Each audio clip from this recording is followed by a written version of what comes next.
Assalamualaikum warahmatullahi wabarakatuh. Bismillah, alhamdulillah, wassalatu wassalam ala rasulillah wa ba'd. Dalam video 1, 2, 3, 4, 5 saya udah mengemukakan berbagai masalah yang kita hadapi. Tapi rupanya masalah itu sedemikian rumit dan pelik, ternyata tidak sebatas itu saja. Sekarang kita coba membahas tentang riba ya. Riba itu apa? Secara terminologi mungkin karena yang jamak lumrah itu adalah penambahan nilai. Jadi seolah-olah kita memahami riba itu hanya sebatas penambahan nilai, padahal enggak. Contohnya dalam ijon. Ijon itu ketika buah itu masih berwarna hijau belum masak, itu dijual kemudian maka selanjutnya buah itu menjadi haknya pembeli, padahal buah masih muda, belum waktunya dipetik. Jadi kemudian ditunggu kalau udah mateng, kalau udah masak, tua, baru dipanen. Nah, jual beli macam ini itu juga riba, padahal di situ tidak ada penambahan nilai. Karena ini adalah jual beli, endingnya itu tidak jelas. Karena buah itu bisa terkena hama, tiba-tiba habis. Bisa juga yang hitungannya 100, ternyata buahnya bertambah menjadi 200. Artinya jual beli yang tidak jelas. Itu juga riba.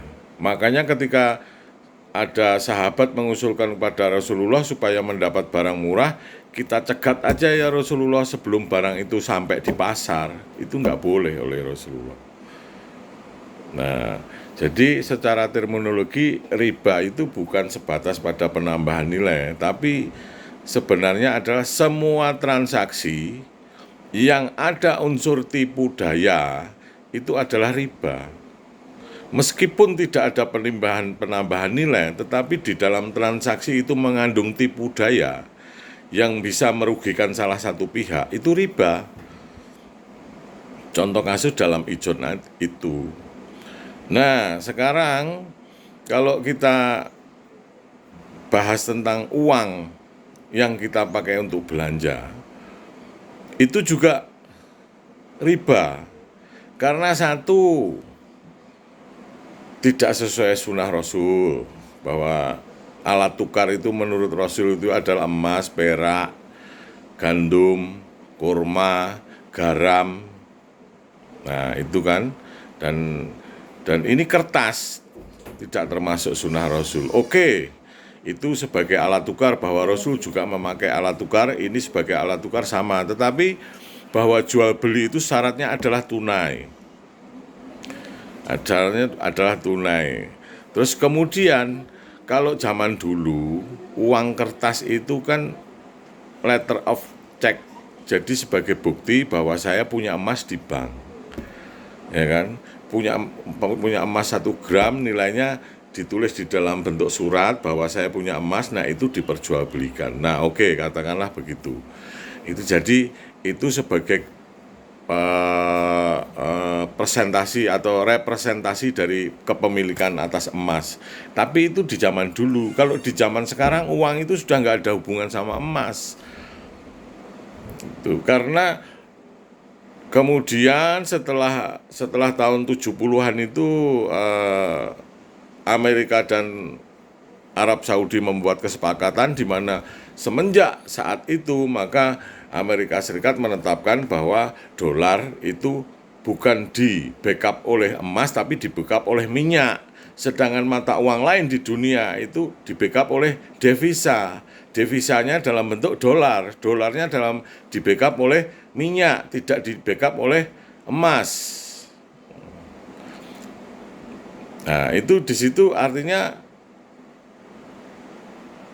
uang yang kita pakai belanja ini ya melulu kertas, hanya kertas saja. Bahkan sekarang nilai tukar itu ditentukan oleh besarannya devisa. Semua mata uang termasuk dolarnya sendiri itu juga tidak ada backup apa-apa. Bisa mencetak semaunya sendiri, backup berdasarkan proyek. Jadi ada proyek, maka atas dasar proyek itu dicetaklah dolar. Jadi di backup oleh suatu rencana. Jadi uang kertas itu di backup oleh suatu rencana, uang kertas dolar. Sedangkan mata uang dunia yang lain itu diukur dari besaran devisa, di mana devisa berupa dolar juga. Artinya secara tidak langsung uang rupiah yang kita pakai itu juga di backup oleh sebuah planning. Tidak di backup emas, tidak di backup minyak lagi, tapi di backup oleh planning, di backup oleh sebuah rencana.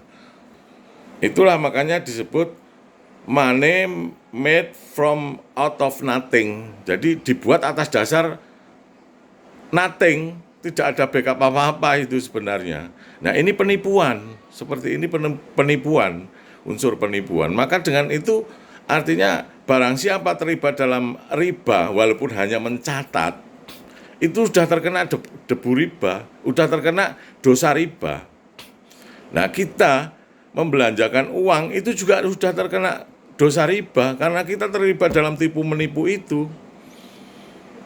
Sistem yang sudah membuat begitu. Nah, sedangkan kita bila tidak memakai uang, hajat hidup kita tidak terpenuhi. Bayar sekolah pakainya duit. Mau beli makan pakainya duit. Semua hajat hidup harus dipenuhi dengan duit. Padahal itu semua penipuan. Nah, itulah dilematisnya. Dilematis yang kita hadapi. Sistem itu sudah mendesain, membentuk kita semua ini terlibat riba semua. Makanya ketika Rasulullah bersabda akan tiba zamannya di mana semua manusia terlibat dalam riba. Kalaupun dia tidak memakan riba, maka dia terkena debu-debunya riba. Artinya tidak satu manusia pun yang lepas dari riba. Dan masa itu ya masa sekarang ini. Kita ini semua terlibat riba. Tetapi kalau kita tidak memakai atau tidak terlibat, kita tidak bisa memenuhi hajat hidup. Itulah dilema yang kita hadapi itu. Nah, jadi kita sudah lihat dari sisi hukum, ya kan? Terus sekarang dari sisi uang, perekonomian, kita juga terlibat riba. Kemarin sudah kita bahas juga dari sisi zakat. Ya kan, dari hukum, dari zakat, dari perekonomian, dan kita diliputi riba semua, diliputi dosa semua. Jadi ini sungguh sangat sinkron dengan sabda Rasulullah, aku tidak bertanggung jawab atas jiwa umatku yang hidup di tengah-tengah kaum musyrik. Sinkron juga dengan An-Nisa 97, hamba yang diwafatkan dalam keadaan zalim, maka diancam neraka. Kenapa? Karena ternyata di dalam kezoliman, di dalam kemusyrikan yang kita sedang, di mana kita berada, itu dosanya itu ternyata sangat kompleks. Anda bisa menghindarkan diri dari masalah penghakiman, oke, dengan tidak membuat masalah, dengan hidup lurus-lurus saja. Oke, seumur hidup Anda tidak bersentuhan dengan masalah hukum. Selamat Anda dalam hisab perkara hukum. Sekarang masalah hajat hidup gimana? Perekonomian. Ternyata kita setiap hari bergelimang riba. Enggak lolos. Kalau dalam perkara riba ini enggak ada yang lolos. Terus solusinya bagaimana? Nih. Ada yang berbicara lebih jauh tentang uang-uang virtual yang pakai PP itu apa P, ini P, anu P, XP, telek minti P istilahkannya itu pakai P. Jangankan yang itu, yang uang kertas itu loh, yang real di dompet Anda itu sudah riba. Kalau bertanya tentang ribanya, hukumnya riba. Tetapi kalau masalah praktek, lah kalau tanpa itu kita nggak bisa memenuhi hajat hidup, itulah zolimnya, kejamnya sistem yang hari ini berlaku, yang harus kita telan, suka tidak suka, rela tidak rela, mau tidak mau, harus kita telan. Tanpa mengikuti itu, maka hajat hidup tidak terlaksana. Solusinya bagaimana? Jadi, masalah hukum, masalah zakat, masalah ibadah, masalah riba. Kita punya PR banyak. Solusinya bagaimana? Wassalamualaikum warahmatullahi wabarakatuh.